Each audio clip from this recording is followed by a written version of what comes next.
Greetings, everybody. I'm here for another movie chat. I'm Joe Mayo along with Tom Hunyadi. And we're waiting for Tim Allen. I made the mistake. It's my fault. Usually I contact Tom and Tim earlier in the day, just let them know the show is on and what time the show is going to be. And I send them a link. This time I forgot to send it to both of them until the last second or the last 10 minutes anyway. Tim might have not got the memo. Tim, if you're watching, come on up. And that's all I could say. So what's the good word, Tom? Good word. Good word, Blu-rays. I stopped at my local used Blu-ray store, picked up a few things today, but we can get to that soon. But yeah, we will. And I know you got a time constraint again, but we still got plenty of time. We got 90 minutes, buddy. It goes fast, but yet it's a good amount of time, really. Yeah. Isn't that right, James? James says, good afternoon. Hello, James. Hey. And, of course, we have none other than Ramoga. Give him the Ramoga salute.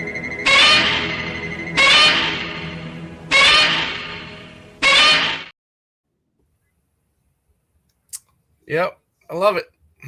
There he is. Become a real classic. That's not the word I'm looking for, you see. I shouldn't tell everybody when I have these mind things. And it's become a real, I'm thinking of the word classic, but that's not what I meant to say. I meant to say it's not classic. It transcends classic. It's iconic now. It's iconic. Well, I meant to say iconic or staple. It's become like a staple. And the only word that came out was classic, It's the necessity of the show. And James Farley, howdy. And it's showtime. Yeah, I know I was a little late today. And of course, we wanted to see if Tim showed up too. So. Who? We wanted to see if Tim was going to show up, right? Yeah, and it helped to wait a little bit too because we got into a little talk and we were a little late. Maybe Tim would have popped up. But there we go. Okay. I know I have a couple of things to show, and I know that Tom has more than a couple of things to show. Yeah. So now I know that we have at least one thing the same. We have one, yes. So we can probably get that over with right now. We are. All right. Let's show the one thing that we both probably have. Yes. Hold yours up. There it is. Kill Bill, the whole bloody affair. Yes. The whole bloody thing, and it's 4K. It's Blu-ray and it's digital. Don't need the digital, right? You can just throw that away. Yeah, well, as far as the 4K, I do not have a 4K player, but it does have Blu-ray on it, so I have it for the Blu-ray. I do have some comments about this. So did you pop it in yet? Did you? Yeah, let me tell you about it. Yeah. You haven't looked at it yet. Hello, 4D. No. Let me tell you. First of all, I love. It's one movie. The way Tarantino envisioned this was one epic movie. Now, people think of it as Volume 1 and Volume 2. I went to the theater and I saw Volume 1. I really loved it. Right. Then when Volume 2 came out, I was disappointed, like a lot of people are, because we expect a lot more crazy action all the time. But then I saw it 9 times in the theater, which is my record of my life. Before that, it was Jason Takes Manhattan, Friday the 13th, Part 8 times. And the reason I was going to theaters was, I won't really get into that, but the reason why I had to go into the movie theater and hang out there was another reason a lot. And sometimes I saw it with other friends and on a date and stuff. But anyway, be that as it may, the point is, I wound up loving Part 2 even better than Part 1. Now the whole thing to me is terrific. But when I got this, I decided to sample it. I put on the disc, Blu-ray, of course, and my girlfriend and I, who likes this movie, went to the theater to see it at midnight. The whole thing one time. Wow. Years ago. I put on Part 2 and we watched the whole thing of Part 2, and I was very disappointed, hugely disappointed, because there's no features on here. Unless they're all on the 4K special features, because I put on where it says special feature for Blu-ray, singular, feature. And I know there's a lot of interviews and there's a lot of on-set footage and there's a lot of behind the scenes that's available to this. I might even have it on the DVD, or the standard release of the Blu-ray, the old one. I might have it on the one. I don't know, but all it has is some anime or a cartoon feature or something on here, and that's not what I was looking for. So I was disappointed with that. So let me ask you this: so the whole bloody affair is on one disc, though, right? Is it? Now you got me mixed up. I'm thinking not. Because I put on this is interesting. I don't think they this is interesting. They don't have let me load this up for this because it's fun. Yeah, go ahead. They don't have the number of the discs on here. Right. So it turns out I'm is disc number 1. Right. It's Gonna is disc number 2. Kill Bill is 3 and 4. I'm gonna kill Bill. Right now, the first two I'm gonna are the 4Ks. 4K, correct. And Kill Bill is the Blu-ray, which is easy for me to remember because that's the name of the movie. So I remember Kill Bill. But when I put on the feature, there was one feature, really disappointing. But then, of course, Tom, I think you might have told me about it a while ago, that there's some kind of special version out there, box set with posters and all kinds of things. Yeah, there is. Now, to me, like, okay, so I haven't put this in yet, and I've been meaning to, I just haven't had the time. But it's like, okay, if this whole movie is split on 2 discs, it's almost like, what's the point? You should have just kept, your original Kill Bill 1 and 2 that's separately on 2 different discs anyways. You know what I mean? I have the answer to that, if I may. Yeah. Well, first of all, in addition to them being joined together, they're not just joined together, but there's things added to like chapter. That's right. Part 1 is different. Right. And part 2, is there anything different? I don't think there's anything different in part 2. Well, yeah, it's the way it starts. There's no there's no credits at the beginning. Kill Bill 2. Right. And I think they do that sometimes with epics. I'm wondering now if Ben-Hur is like that. I'm trying to remember if there were 2 discs of Ben-Hur. I don't know. Plus, that animated sequence was a little longer too. Yeah, the animated sequence was longer, and the most important thing is that they have the scene in the House of Blue Leaves when they have the showdown with the Crazy 88 with all that insanity and swordplay.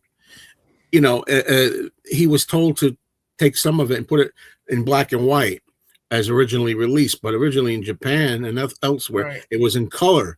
The whole fight is in color in this one with the blood and everything galore. Whereas originally, as it came out, it went to black and white for a few minutes and then came back to color. So yeah, it's different, even so, you have to have there's an intermission in the theater when you went. This has been playing in theaters. They have an intermission. Right. So that's like an intermission. Mm-hmm. So let's see now. Right, 4D? Isn't that right? That's right. Let's see now. Just say hello to George. And hello to Michael. This is Mr. Stubborn here. Oh. Saying hello to you, Michael. Mr. Stubborn at your service. I got your comment. There we go. Yeah, this film has been banned. It's very controversial. The Devils with Oliver Reed. Now this movie it just went through a whole 4K restoration. It's back together again. Warner Brothers had been cutting this film, so for the longest time you couldn't see this movie in its attended sequences, but now it's back and it's all for glory, and it should be. I think it was going to be going to theaters this year at some point, and then at some point also Warner Brothers will be releasing a physical media product of this. So I'm looking forward. I have never seen it. I've always been very curious about this movie. I've heard about this movie forever since I've heard of it. If it's the same movie, I'm thinking it is. Yeah. And like I said, very controversial. I'm looking forward to seeing. I think it's kind of like you could put it in like a very religious nunplantation type of film. But is that a Hammer film, or am I thinking of something else? No Hammer. No, No, it's not a Hammer. because film. that made me think of Hammer. This is completely off the track, Right. but on Svengoolie, they had Captain Right. Kronos, Vampire Hunter, which Right. I've never seen, even though I've seen a lot of Hammers, and I didn't watch it either. I only watched like a half hour, so it doesn't count. But I was like, boy, I was bored out of my wits. I got to tell you, I mean, I love Hammer, but it is more talky. A lot of them are more talky than Universals, for example, and stuff. But that one, man, and I have it on Blu-ray, and I've never seen it, and I have it on Blu-ray. Like, I'll have to see it properly one day. A4D. It's Captain Kronos was made around the time of the folk horror boom in England, which produced things like The Wicker Man, and so there's a certain folk horror sense around Captain Kronos that you don't normally get in vampire films. I see, said the blind man. Yeah. Okay, and I just says my Ben-Hur Blu-ray is split over 2 discs. I guess mine is too. It must be. I mean, Yeah, probably then. Hello to Beetle Eddie and Tom. Did you see Spider-Man? I did not. I was waiting. I'll probably wait a week or two until the crowds die down. It did break the all-time box office record. It is the biggest opening domestically, and it's now going to be 2 or 3 days away from being the fastest film to overgross $1 billion worldwide. It's grossed worldwide. It grossed, I think it was like $960 million, something in that territory. So a lot of people went to the theater this past weekend. The Odyssey in its third weekend was still doing fantastic. You see, 4D, man, people are still going to the theater. People are still just not waiting at home, waiting for posters to be delivered at their door. So it's okay to go outside, as we discovered this weekend. Yeah. Hello, mellow fellow. Hi, man. Hi. Hey, buddy. Listen, I have a crisis right now, at least on my screen, and I want to know if anybody else is noticing it. Everybody's voice, except for mine, when I look at my screen, is way off sync with their mouths and their words. And I don't know what's going on. I have to find out if somebody knows in general how to fix glitches on your computer, because every time I watch YouTube, anybody's video, it's spotty, like it's glitchy, and I don't. You got to clear the cache or the cache or whatever it's called, cache, but I don't know how to do it. But anybody? Probably 4D's smoke is probably affecting all of our. Right now, I see you're in sync. You look fine to me. Yeah, you all look fine. Everybody else is in sync to you. Yeah. Yeah. All right, so then I guess the playback is fine. It's just my computer. I don't understand it. Yeah. All right. This freaking computer, man. I don't know. It's a great computer, but lately, Do you ever delete like your browsing history and things like that on your yeah, not as much as I should, but I got to figure out where you go to do that. I got to figure out how to do that. Okay, I got to do that.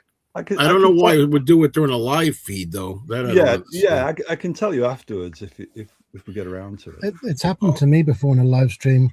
That's because I was downloading stuff at the same time, so it interfered with my signal. Depends on how much bandwidth you got too. All righty. All right. So gotcha, everybody. Okay. Right. Kill Bill. Did you pick up this yet? There, mellow fellow. Oh, I got mine yesterday. Yours yesterday? Okay. I was thinking of I'm really only I know I'm 4K capable, but I'm happy with the Blu-rays. I was thinking of maybe trying to sell the 4Ks. That might sound crazy, but that was going through my head. I don't know. I heard some discussion somewhere. It might have been on Rachel's channel where somebody was saying how sometimes with 4K you could see the makeup on the actor's face applied. I don't need that. Well, you're not supposed to see that. Let's face it. Back in like when Mr. Spock was on, TV and the old televisions from the 60s and stuff, you didn't have, you weren't supposed to see like the creases, whatever those things are, the plastic mold on his ears and all this, or the makeup around that they. Well, I mean, let's do it this way. Listen, weren't Star Trek recorded or filmed on film? Yeah. Right. Okay, so if you were to see those in theater with a higher line resolution than you did on those old TVs, maybe you would have seen them. Well, I'm But talking about the TV show, right? Not the movies. yeah, no, exactly. The TV show was recorded, was Oh, filmed I don't on think it's film. just a matter of size, the size, though. I don't know about that. Well, there's movies also that they're talking about. Well, the person that was talking about it was referring to films, I guess, that he saw, in on 4K, and people sometimes people say, "Boy, when they do this, it makes it look exactly as it." Well, I'm going to say cinema for you guys. It makes it look exactly as it was presented in the cinemas back then. I think it's beyond the cinemas. It never looked like this. I mean, anything, even Blu-ray. I don't think they ever look that sharp. Right. No, when you transfer into 4K, it is much sharper. It is, as you say, you can see everything. Film itself goes way beyond 4K. I don't know what K it is, but it leaves 4K in the dust. So that's like why it's high definition.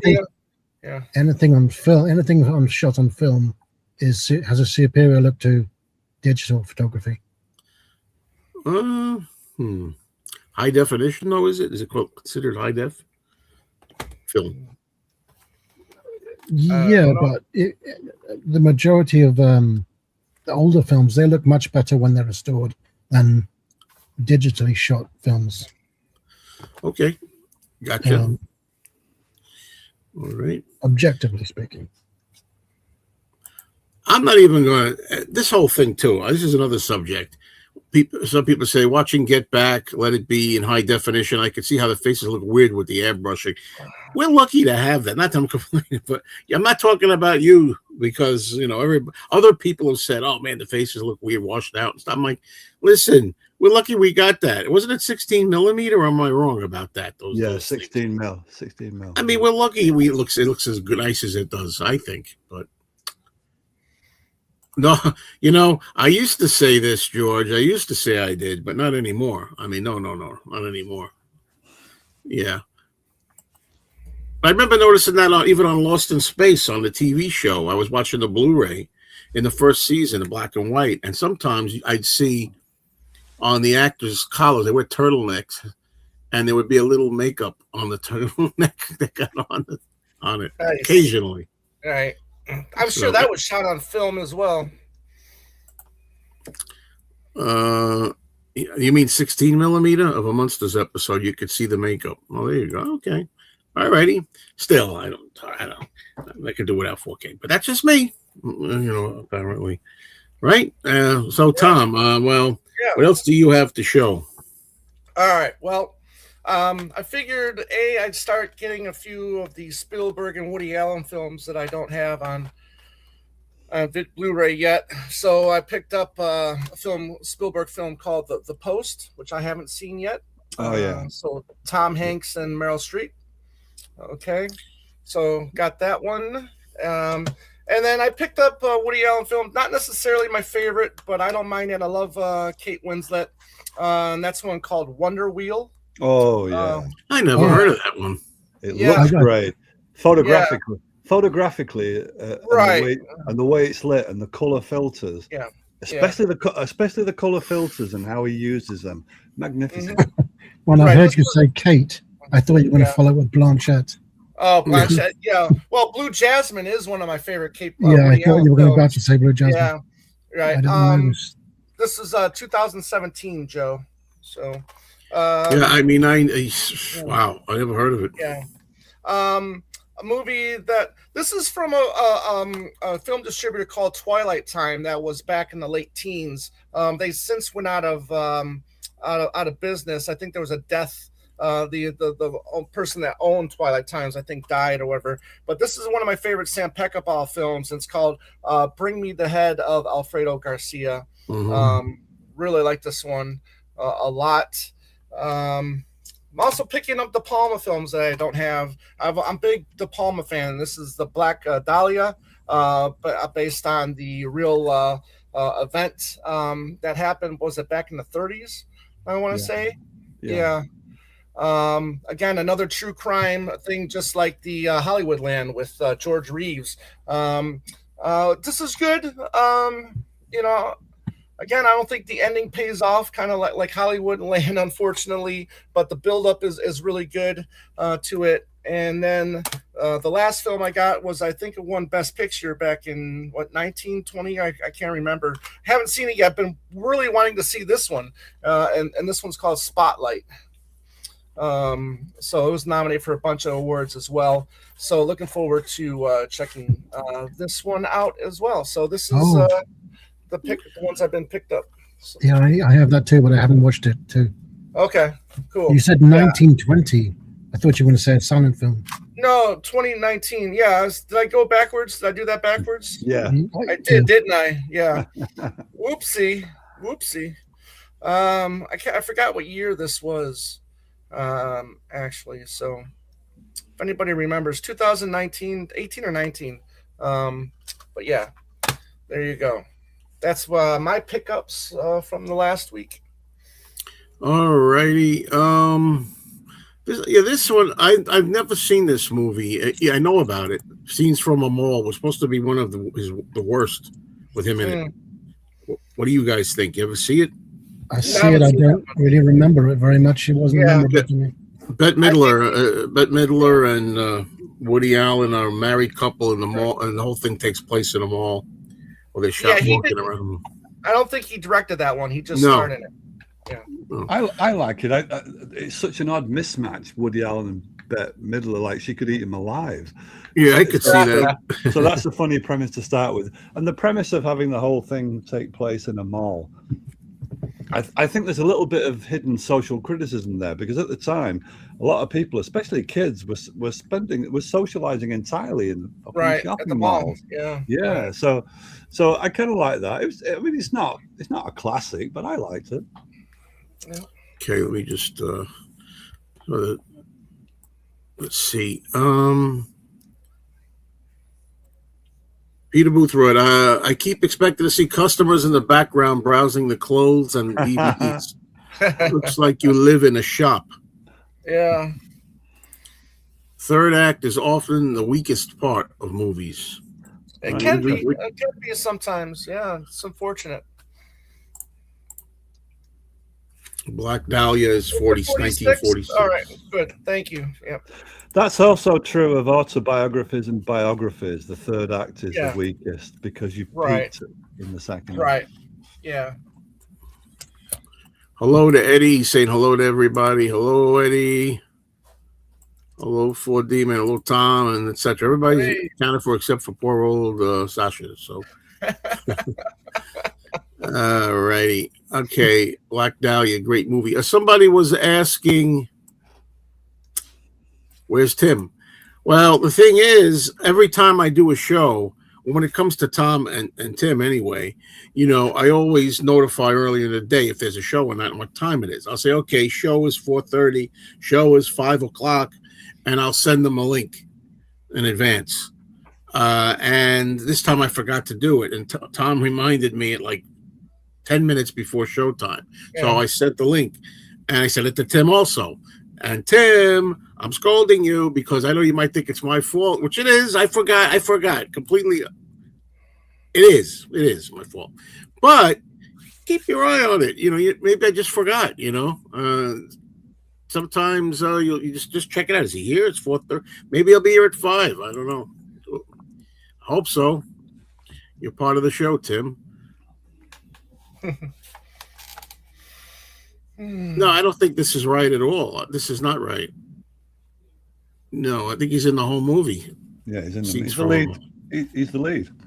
Well, then it would have been called Scene from a Mall then if it was only one, right? Today I did receive the big Woody Allen set that you showed that I didn't know existed.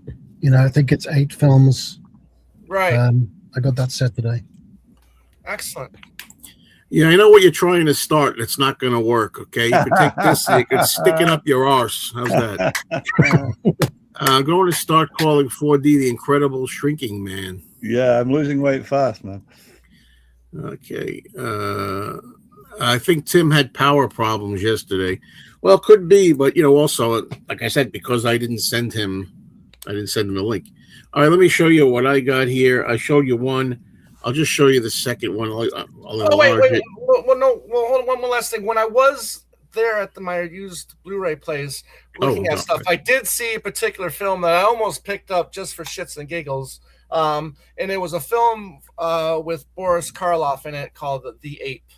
I almost picked it up. Yeah, it is shits and giggles, although it's funny because it's a monogram, a really low budget movie. Yeah. But it looks great. The quality looks great. It's never looked great, but it does when only 62 minutes. So I was like, why don't I give it a shot?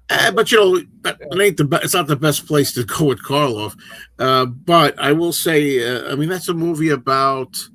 I think he's a doctor and he's trying to do a cure for, I don't know if it's polio or something like that. I don't know if they had it under control by 1940. It's 1940. I don't think so. But anyway, he winds up, an ape breaks in, a gorilla breaks in, and so he skins it and puts it on and starts wearing it and going around and killing as the ape he's got to get like spinal fluid or something. Now that's funny thing is that's not usually Karloff didn't usually make movies like that.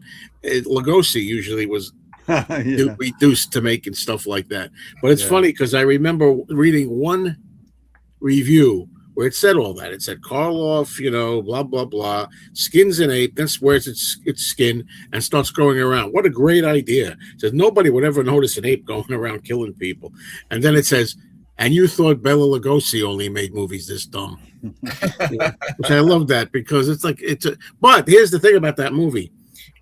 He gives a great committed performance in it, Karloff. His performance is sincere, even though it's a ridiculous movie. So well, it was I think it was released by Kino Lorber, if you don't have it. Yeah, that's probably the one I have. Yeah, I'm guessing. All right, so one of my favorite movies of all time, Soylent Green. I picked up The Arrow. Now, when people do cases like this, I'm not really a big fan when they do this, but it is what it is. Already I watched. Maybe it's got reversible artwork. Yeah, well, that's the thing I'm getting to. Thank you for stealing my thunder. I'm sorry. I'm sorry. It's okay. I'm playing with you, by the way. This is, I'm not. That's just my. Sometimes Brits don't understand our humor. Okay, and vice versa. Sometimes definitely vice versa. Yeah. So I took the opportunity to flip it. Yeah. I love it, man. And it's the year 2022. Not anymore. It sucks. It used to be the future. Now it's the past. I love that. I received mine as well today. Oh, you did? Great. Are you going to tell us, Joe? Are you going to tell us, Joe? Are you going to tell us if there are any extras on there that weren't on any other editions? Yeah, I'll do that. From memory, anyway. Let me first get this back to the regular. A lot of good extras here. I'm trying to remember though, if anything, what's not. Let me just read here to be sure. How was the budget on that one, Joe? Did that one? Yeah, exactly. Yeah. A movie like Westworld, for example. Westworld is considered a classic. I think the budget was the same as Battle for the Planet of the Apes. It's a great movie. It's what you can do with it behind the camera and stuff, and the actors and stuff. I've been through this before. Right. But anyway, a brand new 4K restoration from the original 35 millimeter camera negative. Okay, let's see. But where's the extras? Okay, the Blu-ray that was out, and again, this is from the United States. I don't know what the UK is if you had it, but there were a couple of new things I think here that were not on before. Charlton Heston at the BFI. An on-stage interview with him, but it's audio only for him, and then they have the director Richard Fleischer at the BFI, an archives on-stage interview with him, but the director's is on camera at the BFI. That was a new, I think. And then there's how many audio commentaries are there? There was an old commentary which is great, with the director Richard Fleischer, who has all mind like a razor for all this stuff, and the star Lee Taylor Young, was in there, one of the stars, and it's a great commentary. That's repeated here. Also, I'm trying to think if there are two of them. That's one. Oh, there's a brand new audio commentary with historian Michael Brook and author Johnny Maines. If I'm reading it right. That's a new one. I love audio commentaries. Oh, I love them. But sometimes I don't know whether they do 2, 3 audio commentary. Depends. I don't listen to all of them. Depending on, I guess, the film. Maybe I will get around to it because I love this film. And then the other ones are repeated, I think. But they're so good because they got like a little featurette that sometimes MGM would do. Yes. Call it like a look at the world of Soylent Green. It's a vintage featurette when they were making it, which is nice. It's about 10 minutes. And then they have MGM's tribute to Edward G. Robinson's 101st film. This was Edward G. Robinson's last film. Yeah. His 101st and his last. Died very shortly after making it. And that's a cool featurette where you see him getting, respect and a dinner for him with all the actors and everything. Theatrical trailer, image. Oh yeah, image galleries. Lots of image galleries. Oh my God, one of them has like 300 or 400 photos. And some of them I've not seen before. So yeah, there's a lot. This is a good release. This is really recommended for fans of the movie.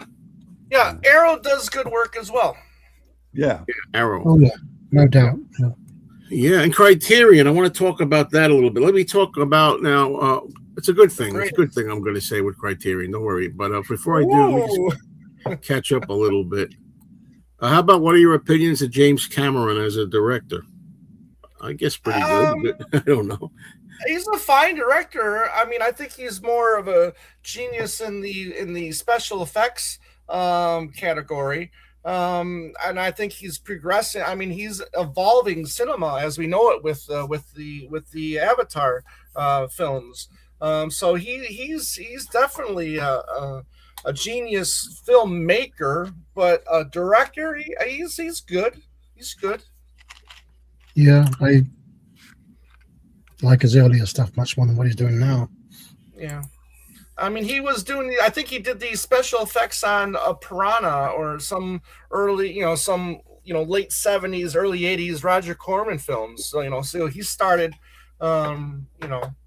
with low budget films, and in a way that's a good thing because you're learning how to be more creative. I think that way. Okay, Logan's Run doesn't get enough love. I've never been a fan. I tried it a couple of times. I have a new Blu-ray that I could watch.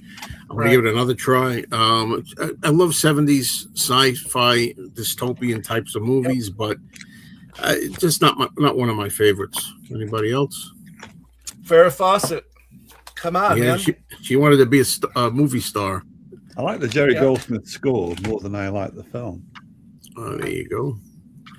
I wish I could answer this. Speaking of Karloff, what's your opinion of the TV show that he hosted and acted in, The Veil? I have that for a lot of years. I tried watching it a few episodes once. It didn't grab me, and I put it back. Same thing happened with another show that he hosted called Thriller. I like the episodes that Karloff's in. I've seen a few other ones, and they don't really appeal to me. Got to go through that again. So many things to do and so little time, right? Or time not spent that way. Which is the show? Is it The Veil or Thriller where Karloff introduces each episode? I know he does it in the Thriller. Okay. I'm thinking maybe he does it in Thriller, but I'm wondering if he also did it in The Veil. All right. There's a lovely episode where he's looking up at a sort of psycho-like house. He stood outside and he's explaining that the episode is going to start there, and he looks up and at the window is Boris Karloff, but in a different character. And so he does a double take as the host looking up at himself. It's a really nice moment. Well, I wonder sometimes because he says with Thriller, he says at the beginning, his line is, "As sure as my name is Boris Karloff, this is a thriller." And the thing is, that's not your name. Your name's William Henry Pratt, so I guess it's not really a thriller. Right. I don't know which came first, but I wonder whether Boris Karloff was taking a tip from Alfred Hitchcock in his television series. Right. That could have been how he introduces himself. Well, of course, I got Apes question again. Did Chuck Heston ever give his opinion on the Apes, the sequels he wasn't in? No, I've heard interviews with him, and he says he's never seen any of the other ones. But then he says, of course, we know back then doing sequels wasn't really becoming of an actor, Right. And he didn't really want to do the second one, but he graciously, which I thought was nice of him, agreed to appear in the second film if they kill him off in it. And they said, how about instead we have you disappear in the beginning and then come back at the end? And that was like the idea, part of the interest of the plot. And he said, sure, I don't care. And then he donated his salary to a school anyway. And he did it because Dick Zanuck at Fox agreed to do the original movie when nobody else would want to touch it. And he was willing to take the shot. So he felt like, because Heston really wanted to do that movie, the first one. So he says, I feel I owe you something. Yeah, so, I would make a sequel too. He says, but as an actor, I have no desire to be in it. We've done the movie, the story. He also mentioned his dislike for the budgets declining for each one. Yeah, sure, yeah. And he said, because the second after this, it's just going to be Adventures Among the Monkeys. He said that's why I don't want to do it, which is what kind of beneath the Planet Apes turned out to be. Yeah. And then in his book, he says later, looking back on it, of course I was wrong. Of course, he says now a decision that Sly and Arnold and all the others have learned about sequels. But back then, that's how he felt. Yeah, Heston was very emotional doing that scene with Edward G. Robinson in Soylent Green. He really was dying. It's a death scene, and he really was dying in real life. So, okay, so a couple of comments here. Edward G. Robinson was never nominated for an Oscar. If he was ever to be nominated for an Oscar, it should have been for Best Supporting Actor in Double Indemnity. Oh yeah, good one. As much as I like Soylent Green, I don't think it's anywhere among his best work. Heston's best work. I think his best work is probably Ben-Hur, and also I think Planet of the Apes. Actually, he's very good in there, and some others, my opinion. Anybody see the show Emergency? I haven't seen it. No, I don't think so. I know one of the cast members just passed away, actually. Yeah, Karloff introduced both shows, Thriller and The Veil. Okay. What does Soylent Green taste like? You'll have to see the movie if you don't know if you don't know the tagline. Anyway, I wanted to talk about another movie that I picked up recently, but more about the movie. Okay, and it's a classic, right? It's a mad world. Okay, Criterion version. I broke this out last night, and I watched most of the version here. That's the long version that they patched together.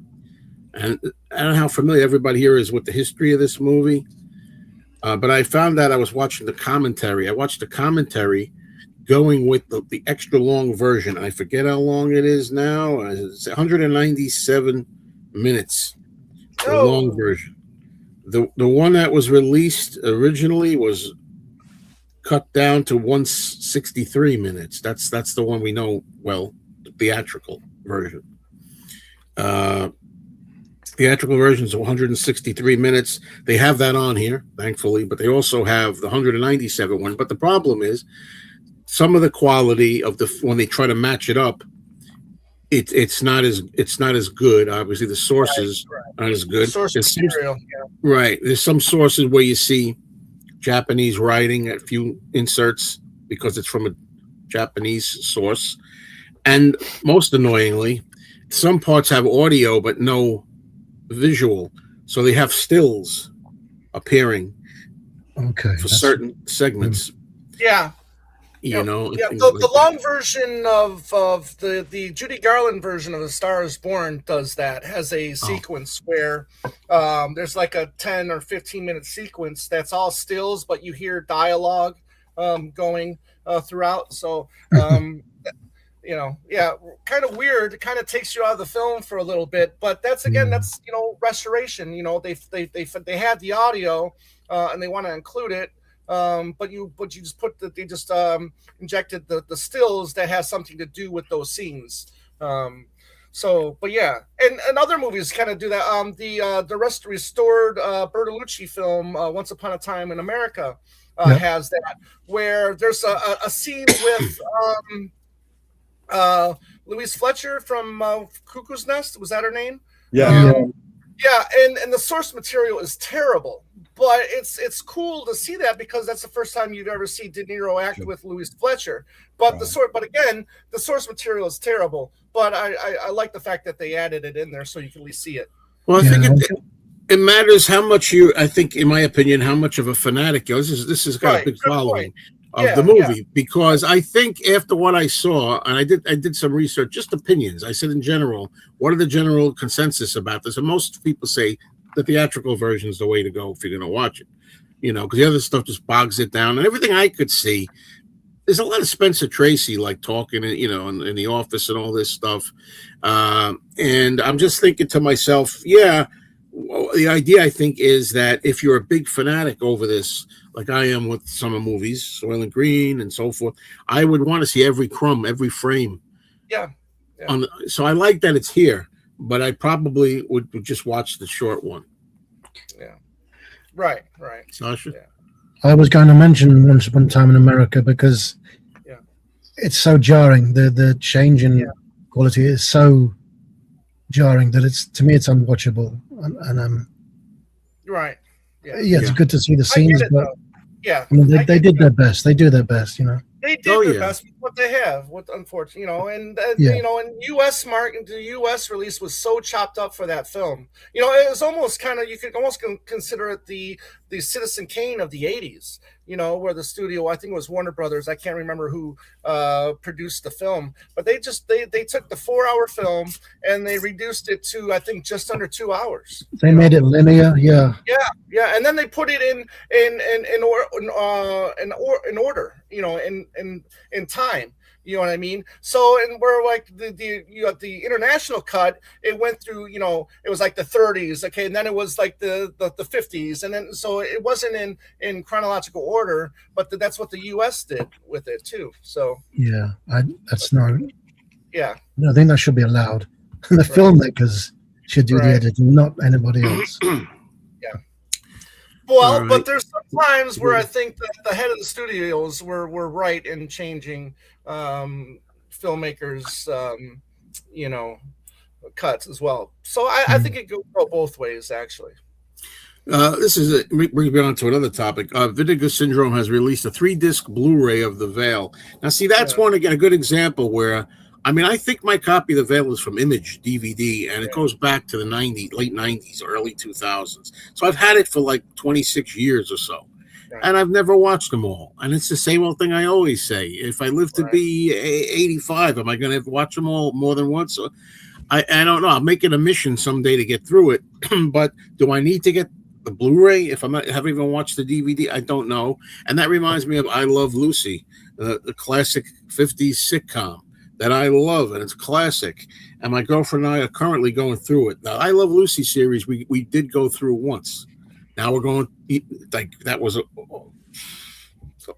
10 years ago or more. But anyway, and we're going through it again on DVD. And I heard this is on Blu-ray now, I Love Lucy. And I said, oh, my God, I really like this show. Should I get it on Blu-ray? I'm like, oh, man.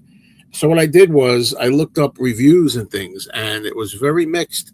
A lot of people saying that the quality varies from episode to episode, and sometimes it's not in a good way, and artifacting and things and so forth, and call more. Sometimes you get the dirt spots, and it calls more attention to them. Yeah, So, I don't know if you know this, but they used AI to do some of the restoration, and it's got people's faces, AI making their mistakes and things. I heard about that. This is pretty old, right? They're not meant to happen, but it's the flaws. I remember hearing that. Like you said, they showed you. In fact, online, I saw an example of something. Yeah, they got people who are meant to be in the background out of focus, and now they're pin sharp in focus, because AI doesn't understand. They Yeah, don't no understand. thanks. Right. That's So- why you don't use AI. So I do believe in reading reviews, getting a general consensus, and the idea is I don't need to get those. And the I Love Lucy DVD sets that are old now, they have lots of extras on them, And should I say, George here is saying of the movie The Big Country for Heston. That's a good performance, but I Very mean good. Chuck, not Chuck, Gregory Peck, was. Yeah. I like Burl Ives in that movie too. Yes. Big I Country. concur. I saw It's a Mad World in Cinerama at the New York the Roadshow edition. Yeah, the Roadshow edition. That was 202 minutes, if I'm not mistaken. When it first came out, it was 202 minutes. That movie, but some of it's still lost. 5 minutes is lost. So they can't ever get that back, but they got a 197-minute version, and like I said, that one has a lot of segments, desperately plugged in and tried to work. Yeah.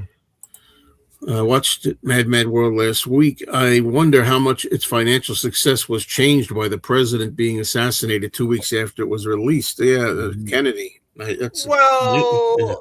mean, a lot of people like to think that going to the theater is not staying home is a good escape, and for their troubles or whatnot, or just to escape, the world and reality. So maybe it did help. Well, I don't know, Tom. Box office. I would. That's a great question. I'd like to do some research on that. Yeah, because I was only a year and a half when that happened, so I don't know anything about that. However, I know people who were there and what you see on films and stuff, everybody crying in Nation mourning. Back then, everybody was behind the president. Not getting into politics, not like today. No, this is not the. I will say that when we had Al Sussman on, he says that the country was very divided. Oh, really? When Kennedy was maybe president. I wasn't there. He was. So my opinion, and I did a lot of research on the three main Kennedys back in the day, is that the country was more and more towards Kennedy, and it was more divided when he got elected in the first place. Yes, right. And when he got assassinated, that definitely pushed everybody much more towards Kennedy, to the point where Lyndon B. Johnson had it easy to get the Civil Rights Bill through Congress, easy. And he was riding on the back of that sympathetic vote, right, because of the assassination. Yeah. But that's a very intriguing point. And I know I've heard about Rat Race. I've never seen it. I know Cannonball Run. Yeah.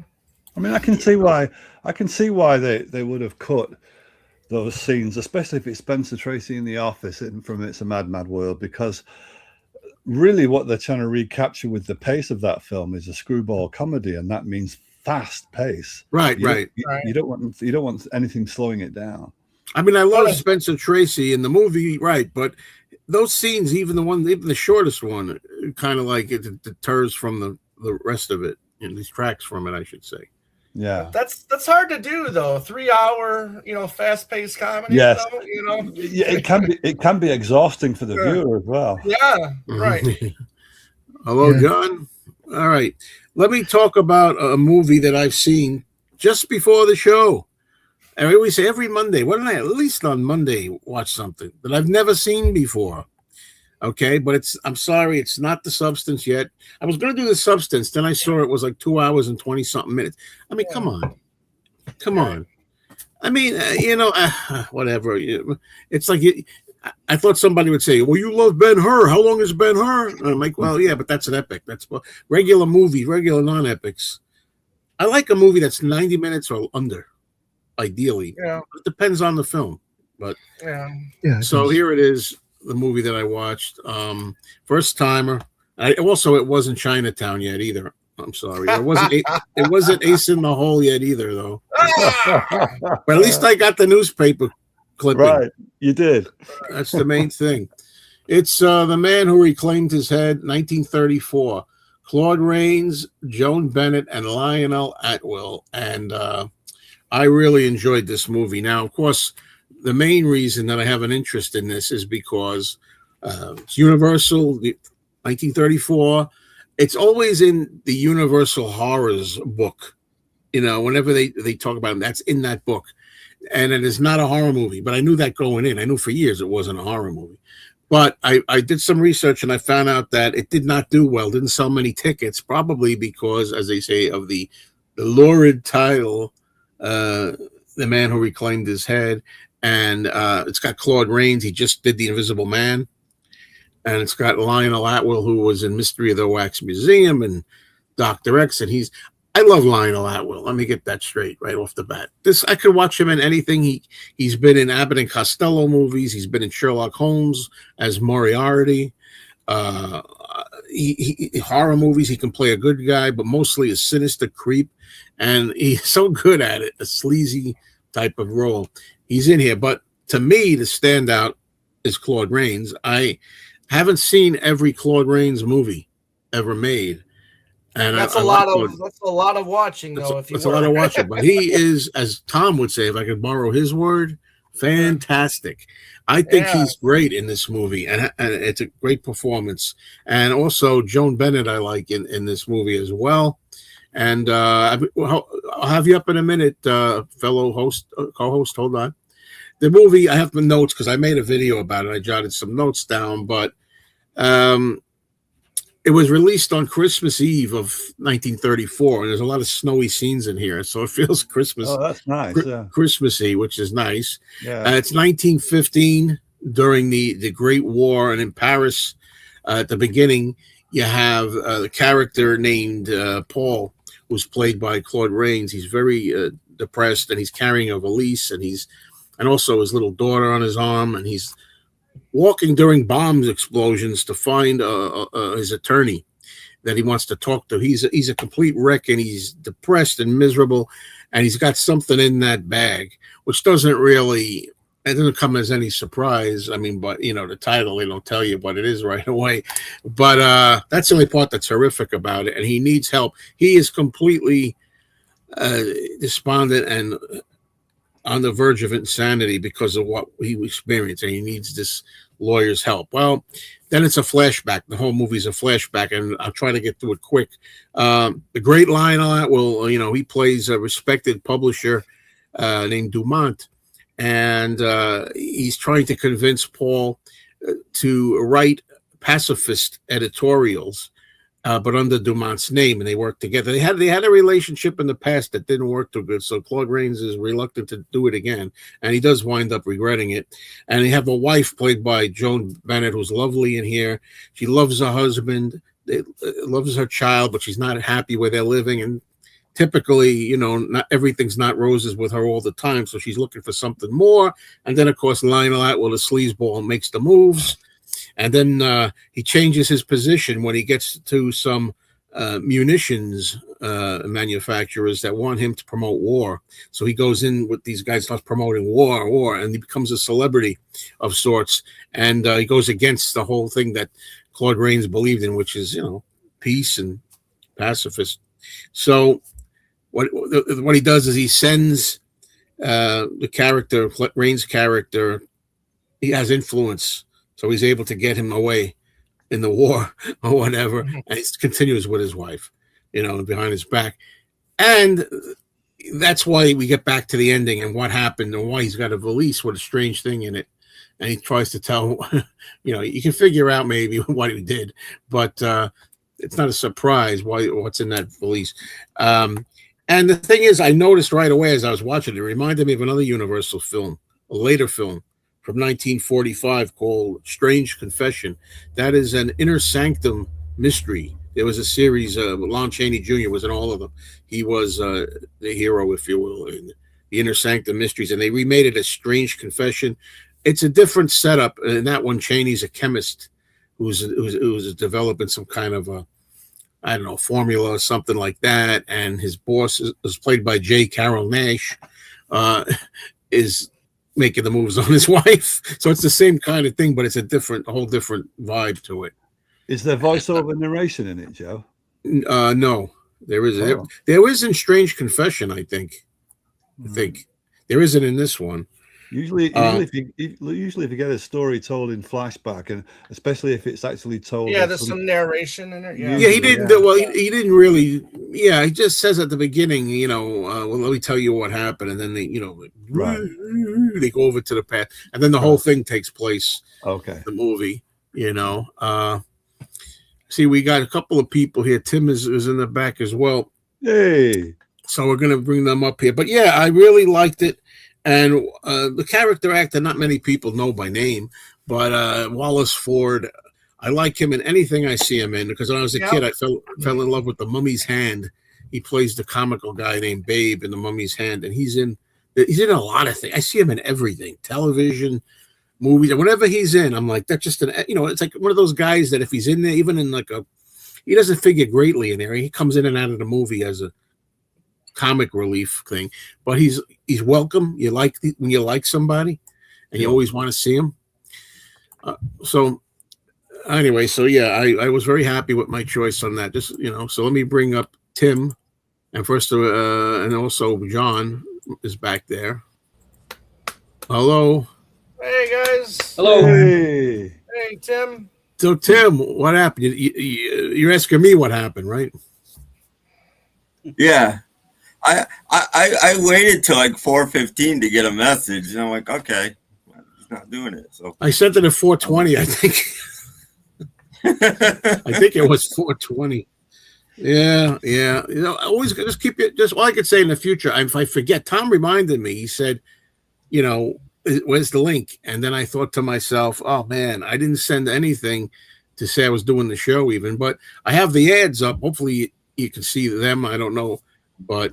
Yeah, I'm glad you made it. Better late than never. Okay. And hello, John. Hello. How you doing? Just peachy. I might have to take the dog outside.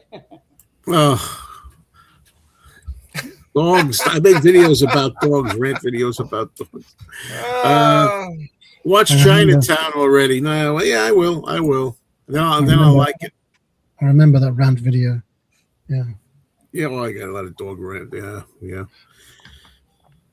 Joan Bennett started out playing innocent girls, then femme fatales, and then housewives. You know what I found out? I think her last role was Suspiria. She played the head of the school or something. It is pretty fascinating when you look at somebody who's had a long career, and and how their career has changed, and the parts that they were doing. In the middle and then the later part of their careers. Well, she wound up in Dark Shadows, didn't she? Yeah. I don't know. On Turner Classics, they had this short little film on how Humphrey Bogart became Humphrey Bogart. Because he wasn't, a star right off the bat, but slowly he began to use him more and more, because I think Paul Muni or the other actors were not available or didn't want roles. So slowly Humphrey Bogart took those roles, and he became who he is, who he became. It took him like 10 years. He evolved, and just the way things happened at the time. Yeah, I talked a little bit about the remake, Strange Confession. Yeah. And that also, by the way, has a Christmassy thing to it. So I guess this particular story is Christmas vibes, no matter how you look at it. Story. It's a Christmas movie. Yeah, right. Like Die Hard. Like Die Hard, absolutely. Hello, Penny Lane, and hello. Okay, John, question for you. Okay, guess what? I may be eating in about a half hour. Depends on when the wife gets home. So I apologize for that. Okay. I apologize. Okay. Do the best you can. All right. Now, before we move on because Tom's only got a half an hour left. But Tom, you saw anything? You didn't see any movies? I just watched the Black Dahlia, and and I mentioned that, but yeah, Right. kind of a slow week with watching stuff. But let's see what John and Tim. With Tim, I know because you were on Docs. I know you've got some things. You want to show them? Sure. Sure. You sound so enthused. Well, What's going on here? Why I'm having problems with my? I don't know, man. I can't get you. Why doesn't it say? All right. I found it. I'm gonna put it up close. Go ahead. Okay. I've never seen this. I don't think I have it on DVD, but I found for $2 the Blu-ray of The Longest Day, so I picked that up. Yes. I know it's like 4 hours of my life when I finally watch it, but it should be worth it. So pick that up. I don't know anything about this film, but I like independent films, and it's a Kenneth Branagh film, Belfast. No idea, but for a couple bucks, I'm taking a shot at that. I love Ireland anyway, so. But what is Belfast about? I have no idea. Well, Ireland, but other than that, I have no. It looks like the 40s, maybe, just by the way the people look. But I don't know. Yeah. 40s, 50s. I don't know. Picked up a couple of early John Ford films, Born Reckless and Pilgrimage. Again, I have no idea, but early ones for him. Very early, I believe. And budget, sort of 10 film noir collection. Which ones are on there? Which ones? Wow, 10. That's a lot. Yeah, I know. I don't even know, and I'm not going to be able to read it because it's so. DOA's on here. Impact is on here. Is that all public domain stuff, you think, Tim? Probably most of it. Yeah. If not all. Yeah. But there's a lot of good noirs in public domain. So it's on 2 discs, but I'm sure the films are all like an hour and 10 minutes. So it's all right. Not great, but all right. And one more I picked up and I watched, and I can talk about what I watch too if you want. But I picked this up because I'm a Seinfeld fan.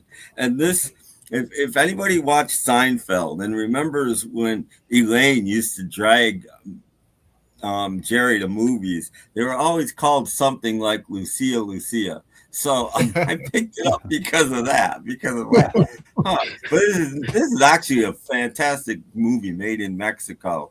It's about this woman whose husband gets kidnapped, and she's a writer, and she's telling the story, but she lies constantly. So the story's constantly going back and saying, no, okay, this is really what happened. And then, well, no, that's not really what happened either. It's an interesting film. It's done very well. I really enjoyed it. So yeah, that I watched. That means quickly. That means I watched Howard Hughes. Depends who's in it sometimes. No, it was great. I got Heston films I won't watch. Midway, I won't watch. You know what I liked was Seinfeld. I'm sorry. Go ahead. I'm sorry, Tim. Go ahead. No, you can go ahead. Yeah. I want to mention that I liked Seinfeld's Seinfeld show that he does called Comedians in Cars Getting Coffee. Yeah. I like that. That was fun because the guests would be good. It was a good conversation, a lot of jokes, and then the cars featured the classic cars, rare Porsches. In fact, he did one with Jay Leno, and they came to a coffee shop that's like a couple of blocks from my house. I'm like, my God, those 2 guys were here, in my neighborhood. But it's a good show. I like that show. Okay, that's all. And I got a question for Tim when you're done. Yeah, I only watched 3 films this week because I watched 2 of them had commentaries, including Lucia. I watched Howard Hughes's Hell's Angels from 1930. Oh yeah. And I gotta say, friggin' some of the aerial photography in that and the war scenes were just fantastic. And I actually watched a colorized version, and you know what? I didn't hate it. I didn't hate it. They made the sky look amazingly good. It was a really interesting, cool film. A long film for 1930. It was like 2 hours and 10 minutes. Right. But I thought it was a fantastic film, and is maybe a little interest to Joe. The assistant director on it was James Whale. Well, yeah. So yeah, Sure. Great film. Highly recommend Hell's Angel. I've never seen it before. And lastly, I watched this really odd thing. I showed it last week because I bought it last week. Die, Mommy, Die. An independent film, an LA kind of film. And this is a dude. This guy plays the main character as a woman. And that's it. No reason. It's just what he does for a living. So there's like no reason. It's not like, it's not, nobody's gay or anything in the movie. It's just, it's very strange, but it's decent. Not that there's anything funny. wrong with that. No. It was good enough to watch the commentary track, and he's actually fairly good and fairly convincing. And I don't know, it was an interesting comedy. I'm not sure how much I recommend it. If you like this kind of thing, then definitely watch it. But other than that, that's it. That's all. What do you mean this kind of thing? Well, it's despite how good he is, it's still impossible not to know that this is a guy. It's just like that Bob Dylan movie. What about that Bob Dylan movie with somebody played Dylan? Kate Blanchett played Bob Dylan. Yeah. Oh, she was great. She was the best Dylan in that whole movie, in my opinion. She was fantastic. Is it Blanchett or Blanchett? Blanchett. The T is silence. No, it's Kate Blanchett. Question for Tim. Hey, Tim. Yeah. You a while back you showed a documentary DVD of Roosevelt's. You had bought on the Roosevelt's, I think. Do you remember that? I don't. No, I don't. I haven't watched it. If I did, but I don't remember. Okay, I'm just asking because. Yeah, you showed this. There's a few shows back, and I have that documentary, and I've seen it a few times. I know we're talking movies, but I like documentaries. Just want to mention that, and that's. I think. Well, the documentary is a movie, as far as I'm concerned. Yeah. No, I think it's a Ken Burns documentary. I think. Right. I think it's Ken Burns. Oh, okay. I do remember now. Yeah, the PBS. One of those. Things he did for PBS. Yeah. Okay. Yeah. Okay. You haven't seen it? I haven't watched it yet. No. It's a great piece of American history. It's really good. And Teddy Roosevelt was a very interesting president. A very unique and exceptional president. So anyway, it's a great documentary. But I like stuff those Ken Burns. There's a great documentary on New York, the city of New York.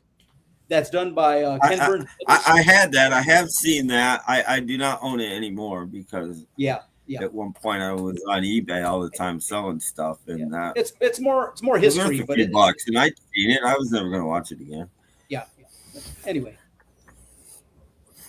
that was my question. Well, we got time for just 30, 40 more questions. How many kids do I got? I got 3. One of each.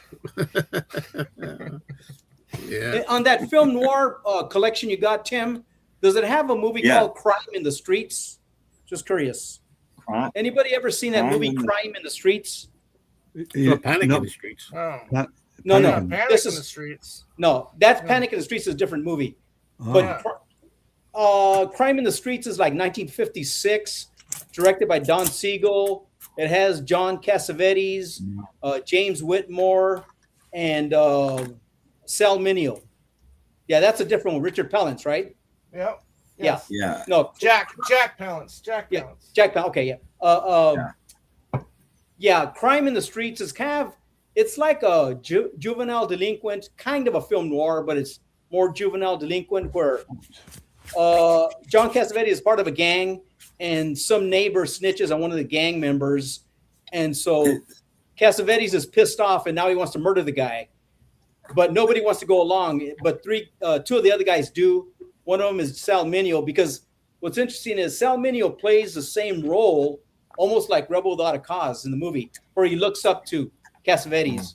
And Cassavetes is a very intense actor, you know. He doesn't like anybody to touch him, not even his mother, you know. His friends can't touch him. He goes, don't touch me, don't touch me. He's always pissed off. He's angry at the world, you know. And James Whitmore is a social worker. He's trying to help the guys stay out of trouble and stuff. It's a cool movie. It's a good black and white, directed by Don Siegel. See it if you can. So James Whitmore is in it, and Sal Mineo? Yes. Do you know that James Whitmore was in Planet of the Apes? Did you know that Sal Mineo was Dr. Milo in Escape from the Planet of the Apes? Really? And each film, the budget was slower and lower. That's right. It was. That's a fact. They were, but it didn't affect that. You know, I may have seen that movie, but sometimes especially in noir, for some reason, they change the title. The title doesn't sound familiar, but the movie does. It's included in a film noir collection, but yet the movie is more juvenile delinquent style. You know, the theme of the movie. Yeah. It's a good one. I like it. You know, Cassavetes is great to watch. James Whitmore is okay. But New York City, in inner city hoods, you know. So I recommend that movie. I've got a problem. Because I planned to show some of the best Hitchcock books very quickly, one after the other, so people can get a few pointers on which I think are the best books and why they are, because there's so many Hitchcock books out there. I mean, there are hundreds, and some of them are a dross. So it's like, how do you pick? How do you know the good ones?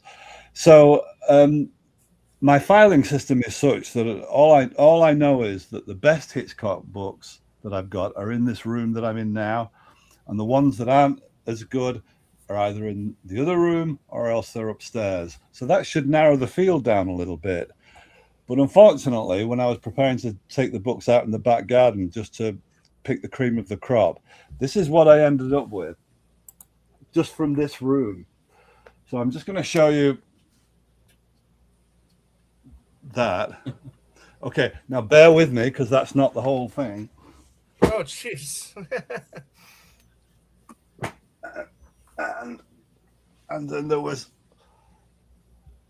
this part here, and then one more. Yeah, just one more, and then Wow.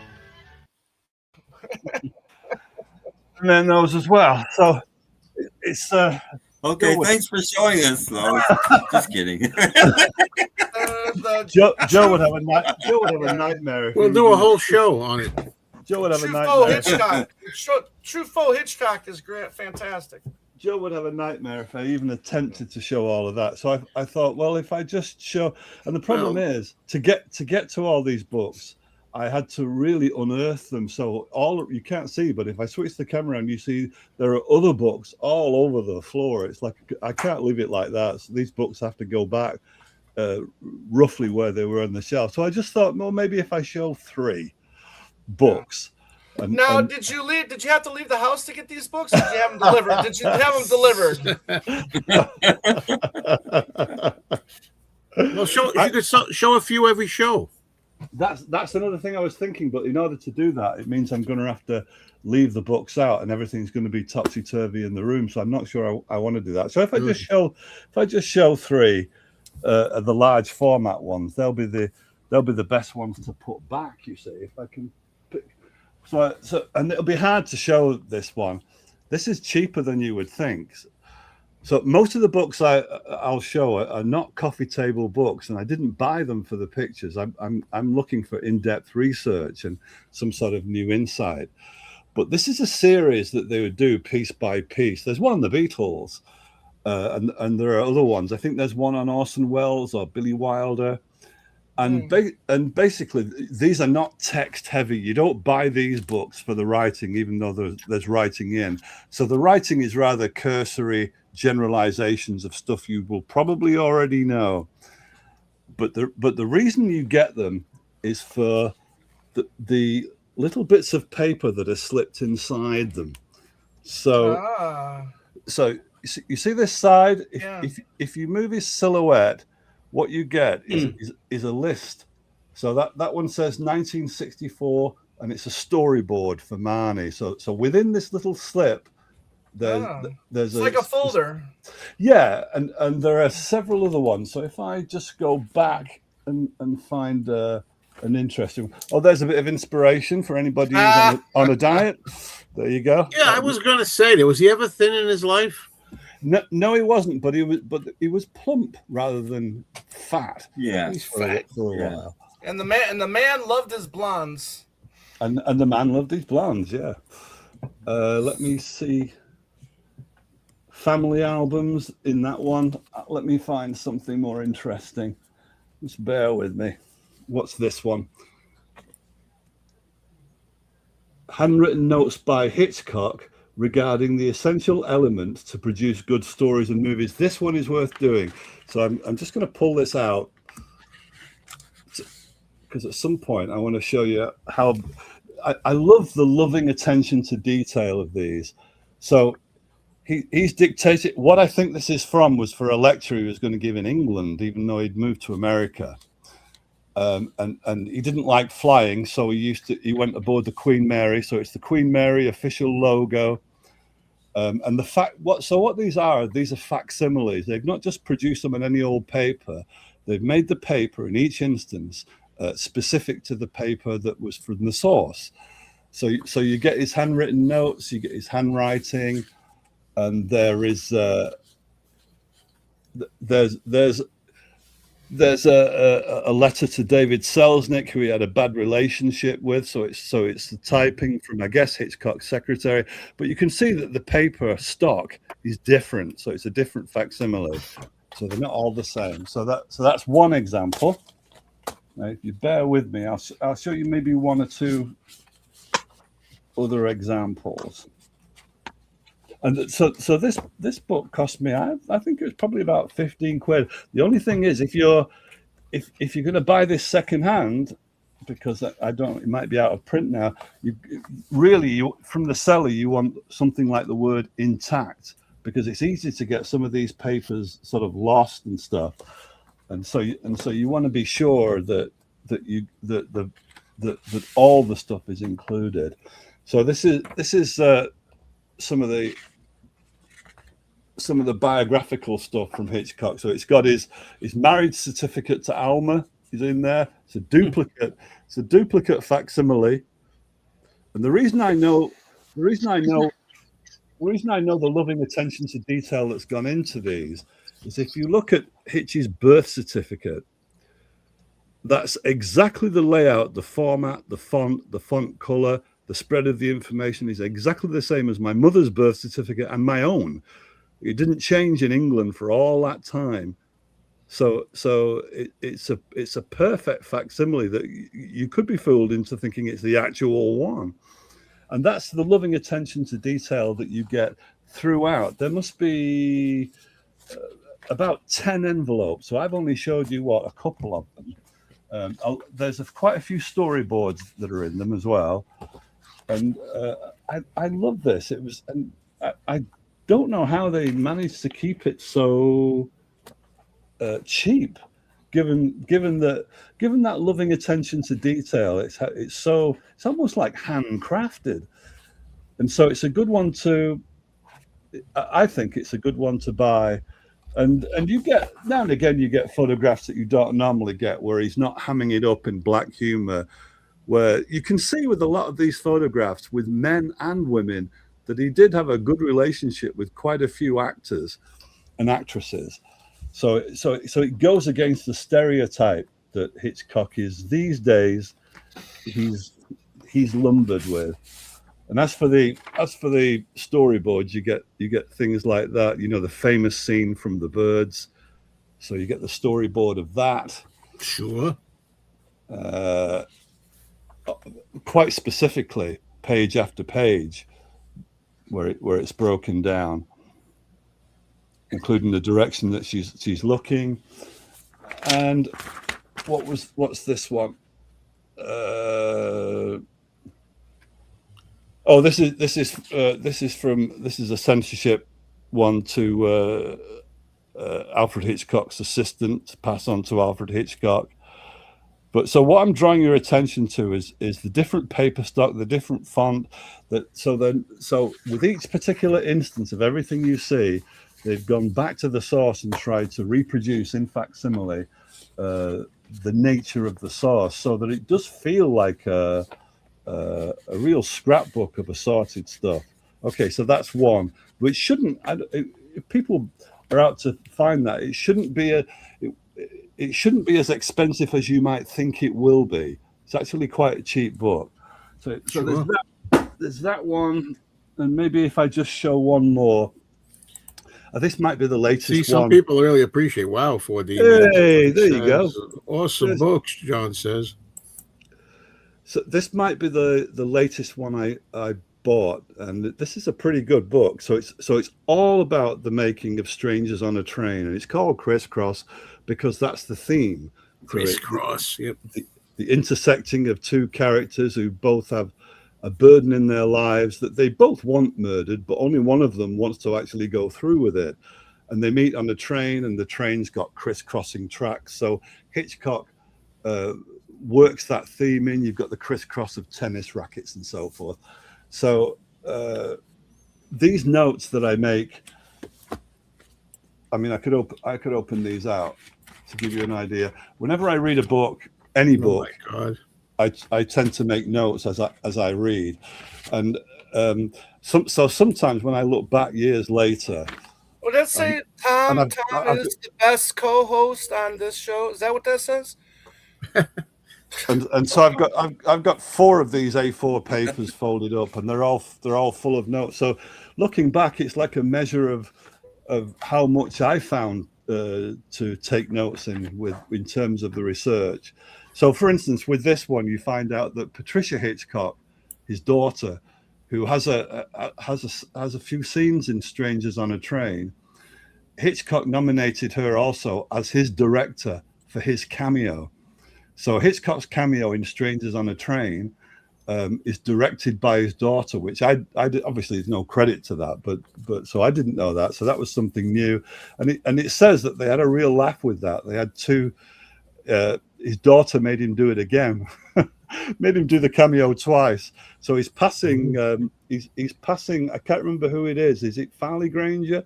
But Patricia Hitchcock wanted Farley Granger to give him a double take, as if, haven't I seen you somewhere before? As Alfred Hitchcock passes him with this musical instrument getting on the train. Mm-hmm.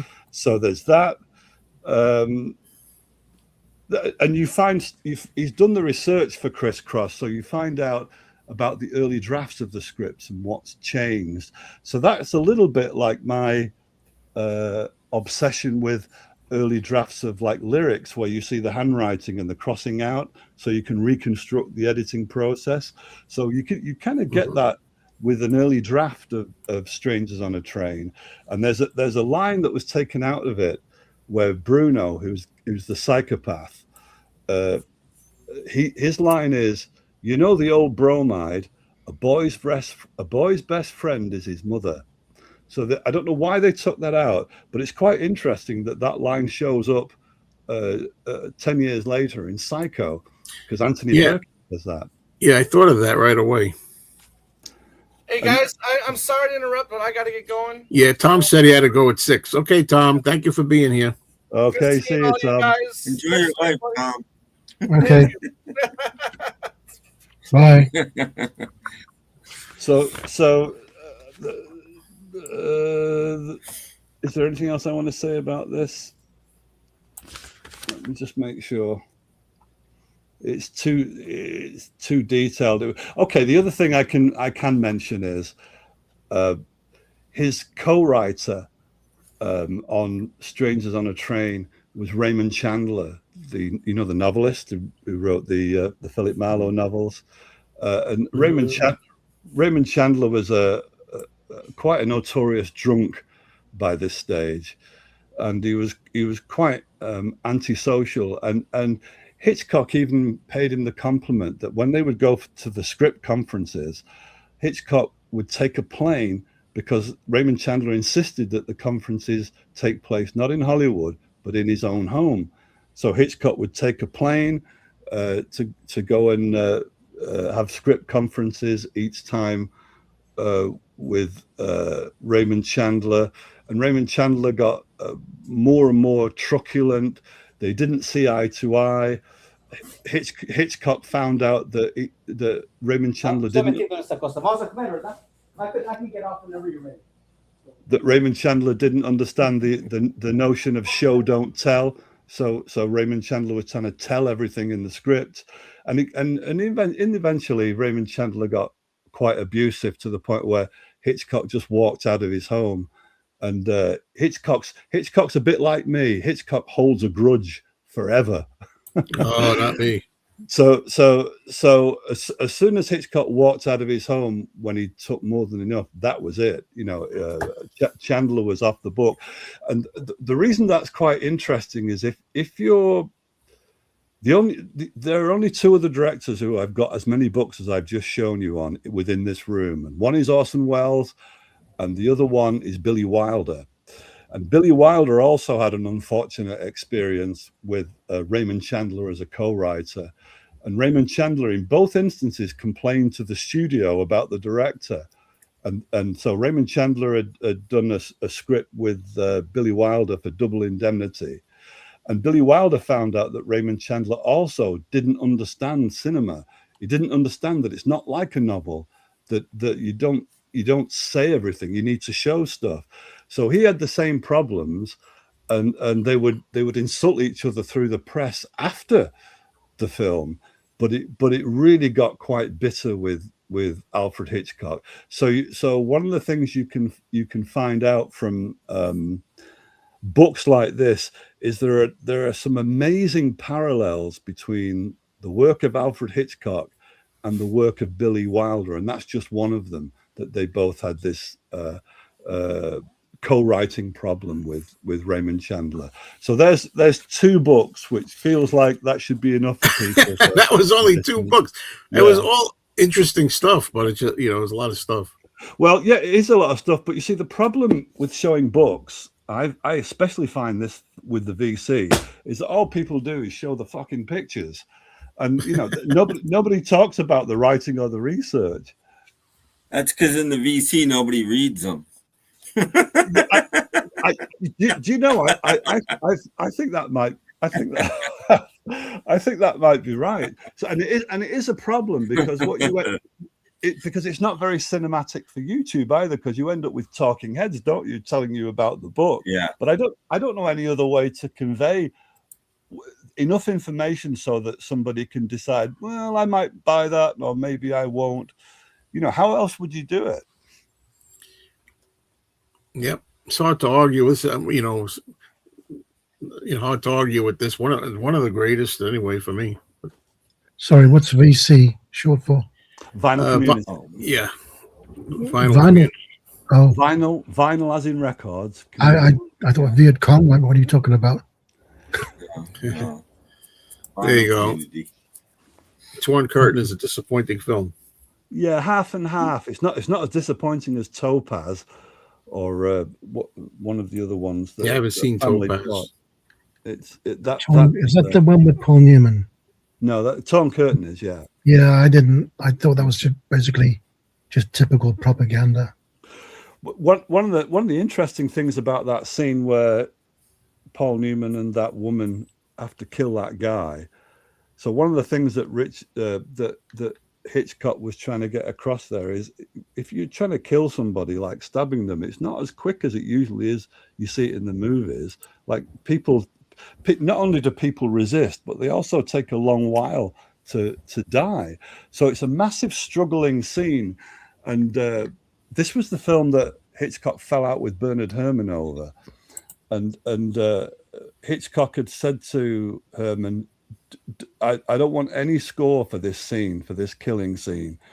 I want the killing scene to drag out and for it to be ponderous. And of course, Herrmann ignored him and scored it anyway. But the interesting way that Hitchcock described it is, time takes longer if you don't score it in cinema. If you put a film score to a scene, it makes the scene move along faster in your head because of the sound of the music. But if you remove the music completely, so all you've got are these, there's not even any dialogue, it's just a lot of struggling that goes on forever while they're trying to kill this guy, and he's already been stabbed in the neck once, but it seems to take an age for them to get rid of this guy. And if Hitchcock had agreed to put Herrmann's score on it, it would have felt like it happened faster. Not familiar, you know. It is what it is. It ain't what it ain't. Yeah, well, I can agree with that because music, you know, it's not always appropriate, but I think it's often overused. It's funny how sometimes the scene can be, depending on what it is, can be very powerful without music too. Yeah, but what interests me about that is this idea that music can accelerate time, because the footage is the same footage whether you score it or not. Yeah. But the musical accompaniment can actually make time move faster in your head. You perceive it differently. Yeah. Yeah. King of the posters. Cheers, Chauncey. This one's from 1969. There's not a lot to say about it except that it's a rubbish film. It's a Jess Franco film, and like a lot of Jess Franco, like a lot of Jess Franco films, it was cut to ribbons by different countries. But you can now get it on Blu-ray, where they've assembled all the footage, so it's in its entirety, and it's still incoherent. Even with all the footage, it's just a bad film. It's made so cheaply, and you can even tell from the poster by the rubbish costume design how low the budget was. So, and it's sort of halfway kinky, but not enough kinky for it to be a big sort of cult movie. And it's a sequel to a film called Sumeru, where Shirley Eaton plays the same character. He's one of the worst directors in my book. I mean, I've seen a lot of. I had a friend that was really into that kind of stuff, and we used to watch. It's very bad, a lot of it. But I think I've seen worse directors than him. Even I think Andy Milligan is somebody. If you know him, right. I mean, a lot of Crash. Yeah, I like the blue and the yellow on that poster. Colors go well together. Yeah, the colors are beautiful. Let me just tell you. Actually, I should say that for Chauncey as well, because Chauncey buys film posters. He knows the stuff. I bought this poster from a guy who got old stock from Studio Canal. Studio Canal used to have their headquarters in Pinewood Studios, and the company have still got rolled up vintage posters going back before this from the 1950s as well, that were never circulated. They were surplus stock, so they're original posters, but they were never distributed to the cinema managers. They were just leftovers. So now Studio Canal are starting to sell those off. So there are 3 that I could show you, this one included, and there are another 3 on their way, but they're quite expensive. This one wasn't as expensive as a few of the other ones. You have a favorite Grindhouse film? I don't even know what Grindhouse is. I'm not kidding you, Richard James. I really don't know what. You know what? When I see it, I don't know. Like, was I like Drive It, like trashy, trashy sleaze slasher? Yeah, no, not slasher necessarily. Sleaze. Yeah. When trashy sleaze films. Tarantino and Rodriguez got together and made Grindhouse. That's what a Grindhouse film is. You know, a B movie with a lot of action, extremely low budget. Low budget, you know, quickie. Sometimes more entertaining for a low budget film. So therefore, I No, don't have a favorite one because I don't. There you go. That would make sense if you don't know what they are. Maybe you do, but you don't know it's a grindhouse. Well, guys, there's a bunch of things I got to do, so I got to get off a little earlier than usual. Usually could stay on a little later, but I got to do some things. And I won't go into too many details. Gotta watch what you eat sometimes. All right, everybody. So thank you guys again. Boy, it's funny how fast a week goes, before you know it, it's another show. So any parting thoughts? Yeah, I drink your blood, and the sequel is I eat your skin. I'm still in the dark. 42nd Street goodness. All right, everybody. So thank you all for being on screen, and thank you all for being in the comments. And don't forget to like, subscribe, and all the things everybody else says all the time. And we'll do it again soon. Cheers, folks. Right? Cheers, everybody. Bye.